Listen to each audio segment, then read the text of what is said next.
इस वक़्त ये जंग स्टार्ट हो रही थी ना, तो इसमें एक ख़ास तलवार थी, ठीक है? जैसे बदर के अंदर नबी इस्लाम ने एक ख़ास तलवार हज़रत अली को दी थी, जिसको ज़ुल्फ़िकार कहते थे।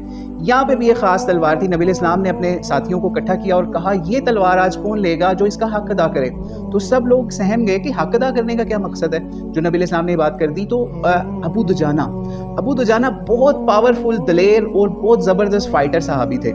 ये निकले सामने, इन्होंने कहा, "मैं अल्लाह के नबी इसका हक़ अदा करूँगा।" और पहले पूछा, "इसका हक़ क्या है?" तो कहा कि इस तरह से अल्लाह के रास्ते में और लड़ना और इस तरीके से इतना इससे मारना तुमने कि इसको टेढ़ा कर देना, यानी इसका हुलिया बिगड़ जाए इस तलवार का, इतना इसको यूज़ करना है। तो खैर अबू दुजाना ने नबी इस्लाम से अहद किया कि मैं इसका हक़ इंशाअल्लाह अदा करूँगा।